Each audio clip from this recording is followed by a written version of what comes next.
Olá pessoal, tudo bem? Canal Amor e Paz de volta aqui com vocês, tá? Ative o sininho, se inscreva no canal, compartilhe com aquele que está precisando de uma palavra de conforto, ouvir aí algumas passagens bíblicas. A gente sempre fazendo analogia, né? Estamos ainda no Antigo Testamento e a gente traz alguns trechos aí da história bíblica, né? Gênesis e por aí vai. E aí a gente faz menção aos dias de hoje, fazemos uma analogia e colocamos para vocês aqui da forma que vocês podem utilizar aquela palavra bíblica, né, nos dias de hoje. Tendo em vista que tem muitos irmãos que fazem uma compreensão da Bíblia de forma errada e aí acabam executando aquilo no seu dia a dia e sendo julgado pelo próximo, né? Está na Bíblia que não devemos julgar ninguém, né? Porque devemos olhar para os nossos próprios erros e a partir da correção dos nossos próprios erros, a gente deve conduzir a vida da melhor forma possível. Bom, vamos lá para os assuntos bíblicos. Eu vou ler uma passagem para vocês aqui, que está em Crônicas 2, 32, 32. Manassés, rei de Judá, né? Bom, quem foi Manassés? Manassés foi filho de Ezequias. Ezequias foi rei também, né, de Judá, onde ele adorava muito ao Senhor e fazia várias obras em benevolência ao Senhor para o auxílio à comunidade dele de Judá ali naquele momento, né? Sendo que chega seu filho, Manassés, assume o reinado com 12 anos de idade e Manassés faz tudo ao contrário ao que o seu pai havia feito, né? A edificação de templos em lugares altos e tudo, seu pai tinha abolido isso, ele volta a fazer ao contrário, porque Deus havia pedido, né, a Ezequias para remover esses templos que ficavam em lugares altos, né, e uma série de outras determinações descritas por Deus. E Ezequias cumpriu, sendo que seu filho, quando assume, ele assume de uma forma diferente, né, voltando à realidade anterior, a que era de seu pai, e contrariando aí as orientações de Deus e deixando um cenário caótico e um pouco catastrófico segundo as leis de Deus, né? Então eu vou ler aqui a passagem para que vocês possam compreender e eu trazer para os dias atuais, tá? Vamos lá, né? E aqui Ezequias, tá? E ele edificou altares para todo o exército do céu nos dois pátios da casa do Senhor, né? E ele fez com que seus filhos passassem pelo fogo no vale do filho de Inom. Também praticou augúrios e usou encantamentos e usou feitiçaria e lidou com o espírito familiar. E com feiticeiros ele operou muito o mal aos olhos do Senhor, para provocá-lo a ira. Bom, o que eu estou querendo dizer com isso aqui, né? Manassés acaba, deixa eu tirar o óculos aqui, ele acaba se vendendo para o caminho do mal. Deus determinou as regras a qual ele deveria seguir. E o que Manassés fez? Ele quebrou o pacto de seu pai, Ezequias, com Deus e começou a edificar templos em lugares proibidos e ainda assim ovacionar feitiçarias. E por que nós estamos falando sobre isso hoje, gente? Hoje tem feitiçaria, hoje não tem, estamos em 2025, né? Gente, estamos falando aqui de uma passagem bíblica, né? Bem antes do nascimento de Cristo, do Antigo Testamento. Então, para você ver como é que a cultura daquela época já emanava uma rivalidade entre o bem e o mal, né? Então, assim, a própria cultura já desenvolvia isso. E não ficaria diferente a gente falar sobre isso nos dias de hoje também. Só que nós precisamos lapidar a nossa pedra bruta para compreender exatamente o que está sendo dito aqui nesse texto, né? Simplificando tudo isso que está sendo dito aqui, Deus disse a Ezequias, que é pai de Manassés, né? Deus disse a ele que, naturalmente, deveis fazer o bem, praticar o bem, e não deveis adorar o mal, né? Foi exatamente o que Deus falou para ele, sendo que seu filho, né, começa a desenvolver coisas e adorar deuses que na verdade eram deuses do mal. E aí hoje nós falamos das religiões que nós temos no dia a dia, né? Nós temos aí o espiritismo, que dentro do espiritismo está envolvido o kardecismo, temos a Umbanda, temos o Candomblé, né? E outras denominações de religiões espíritas religiosas, né, que tem na África e aqui no Brasil também, em todo o mundo, né? Então, a gente tem essa realidade, né? O espiritismo, ele mexe com os espíritos, o próprio nome já diz. Ele mexe com aquilo que é o sobrenatural, né? Ele acredita, o rito deles, né, o dogma, é acreditar na religiosidade baseada nesses espíritos. Mas eles não deixam de acreditar em Deus, né, e ovacionar nosso Senhor Jesus Cristo. Só muda o nome, né? Eu não sou muito conhecedor do assunto, mas na Umbanda, né, eu acho que no próprio Candomblé é Oxalá, né, que é referência como Deus, e tem os orixás ali que são os responsáveis, né, para a guarda, como eles dizem que os Exus são os guardiões e são seres de luz. Bom, resumo da história, aí a gente vai para o catolicismo, né? Aí tem lá as imagens, né? Poxa, Nossa Senhora, que não ovacionada, né, pelos evangélicos, né? Eles acreditam que sim, Maria deu a luz a Jesus e tudo, mas eles não dão aquela importância, né, de santidade a Nossa Senhora, como a Igreja Católica dá. E aí a Igreja Católica adora as imagens e tem os dogmas e as determinações que foram criadas, o padre não pode casar. E aí você vai para a Igreja Evangélica diz que não deveis adorar, né, imagem que está na Bíblia, que muitas das vezes não deveis, né, adulterar, praticar o adultério, que isso está em todas as religiões também. E o evangélico se prega naquilo que é costume e dogma, né, que está baseado mais na Bíblia. O evangélico, né, segue mais a Bíblia, né, do que a decodificação da Bíblia para com os dias atuais. Então, muitas das vezes, algumas igrejas evangélicas acabam se excedendo, né, extrapolando um pouco naquilo que deve ser seguido diante da palavra de Deus. E nós estamos aqui justamente para falar sobre isso hoje, né? Para colocar uma pedra, desculpa, uma pedra sobre esse assunto. É uma realidade entendermos que Deus, ele jamais disse, olha, minha religião é essa, é aquela, siga isso, siga aquilo.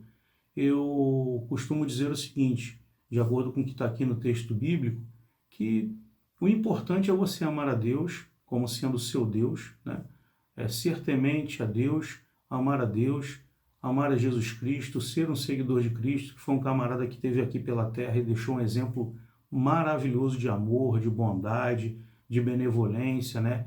De filantropia, de ajuda ao próximo, né? A palavra de Cristo aqui na terra veio para realmente nos libertar do mal, né? Então, Cristo jamais disse, olha, seja evangélico, seja católico, seja espírita. Está até na Bíblia, numa passagem muito interessante, depois eu posso trazer para vocês esse detalhe, a referência de onde está, que diz que não importa, né, o seu credo, né? Não importa. O que importa é o amor que você tem por Deus. É o teu coração estar sendo colocado para Ele, disponível para que Ele possa praticar a obra dele. Então, se você abre o seu coração para o bem, você só pode colher coisas boas. Agora, a partir do momento, como está na passagem bíblica aqui, que Deus determina que tem ali, né, as normas a serem seguidas, né, as leis a serem seguidas, e aí você vai descambar para o caminho do mal, né, você acaba se rendendo ao caminho do mal, aí infelizmente você não está seguindo aquele Deus que realmente ama a nação. Você está seguindo a um Deus demoníaco, a um Deus que só quer o mal, é um Deus que vai te levar aí ao buraco, à depressão e à derrota. Então, existem os falsos profetas que estão aí hoje, 2025, a gente vê muitos aí, e existem vários julgamentos para com o próximo. Não devemos julgar o próximo. Tivemos aí um evento agora, há pouco tempo, com relação a um pastor famoso, né, e até um envolvimento político muito grande, né, e acaba se envolvendo a religião com política, né, o pastor Silas Malafaia, onde foram pegos vídeos aí, ele falando palavrão e etc e tal. E ele está sendo muito julgado hoje nas redes sociais aí, né, realmente é desagradável. Nós temos que realmente ser francos com relação a essa realidade, né? Um líder religioso se comportando com um palavreado de tamanho teor, onde compromete todos aqueles fiéis que estão ali acreditando na igreja dele, na palavra dele. Mas ainda assim a gente não pode julgar. Por quê? Né? É o livre-arbítrio, né? Ele faz o que ele quer e ele determina da forma que quer. Agora, quem paga a conta? É o que eu sempre falo nos meus vídeos, né? Cada um planta a sua semente. Eu não estou aqui para criticá-lo, né? Mas eu entendo também que ele, como líder religioso, está se colocando de uma forma incorreta para seus fiéis, até mesmo se envolvendo com questões políticas e tudo. Tudo bem, ele está ali brigando por uma liberdade democrática no nosso país, né? Por uma questão benevolente para o povo, para a nação, lutando contra a fraude, contra tudo, mas eu acho que a gente também tem que avaliar de uma certa forma, né? Quem eu sou, até onde eu poderia ir e o que eu posso fazer. Não estou aqui para julgá-lo de maneira nenhuma, mas eu acho que não compactua. A mesma coisa, você está lá seguindo o seu pastor na sua igreja e tudo, e depois você encontra com o seu pastor num botequim bebendo uma cachaça ou uma cerveja, né? Ah, mas a Bíblia diz que... a Bíblia não fala na Bíblia que não pode beber. É verdade, a Bíblia não fala nada com relação à bebida. Mas o problema não é a bebida. O problema é a atitude que você está tomando estando à frente de um navio carregado de pessoas que estão ali acreditando na tua fé, que estão acreditando naquilo que você fala. Aí o alcoólatra vai na sua igreja, consegue se redimir, vai para um centro de tratamento, Alcoólicos Anônimos, está se tratando, está se melhorando, e ele encontra com o pastor dele tomando uma cervejinha num botequim. Então, qual é a mensagem que o pastor está dando para ele, né? Então aqui eu não estou aqui para criticar ninguém e nem dizer que não pode. Eu só estou dizendo que se quer fazer, mas faça ao anonimato. Está lá na sua casa, se acha por bem tomar uma cerveja, que eu também acho que não tem problema nenhum o pastor tomar uma cerveja, o padre casar. Eu, na minha concepção, veja bem, gente, é a minha opinião, eu acho que não tem problema nenhum. Só diz na Bíblia que não deveis se embriagar, né?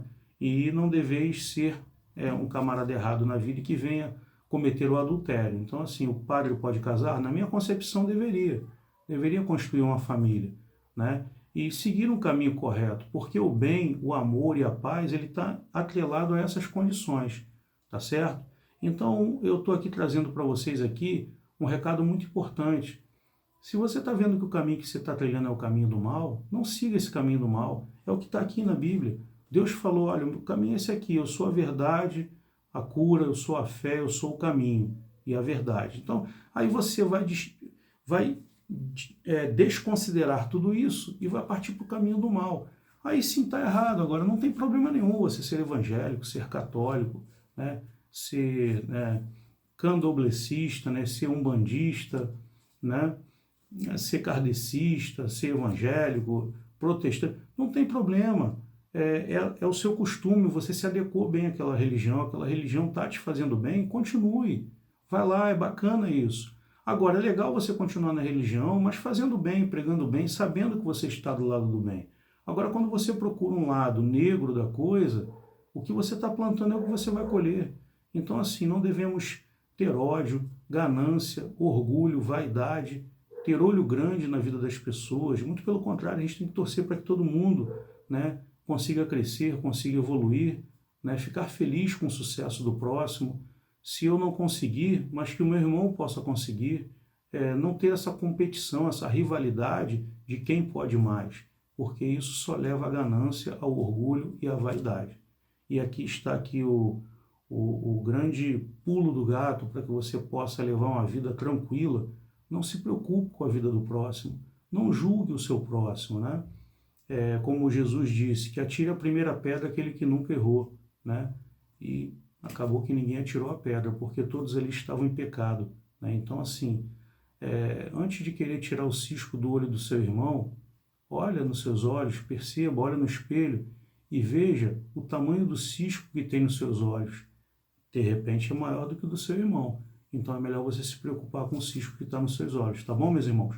Fiquem com Deus, até o próximo vídeo, tá? Vamos para a nossa oração de encerramento.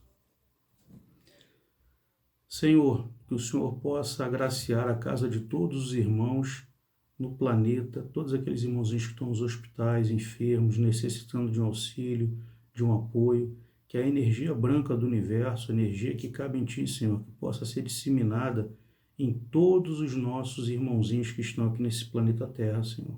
Que o Senhor possa glorificar cada casa, cada sentimento, cada emoção, para que o nosso irmãozinho possa pensar sempre em fazer o bem, no auxílio ao próximo. Que assim seja.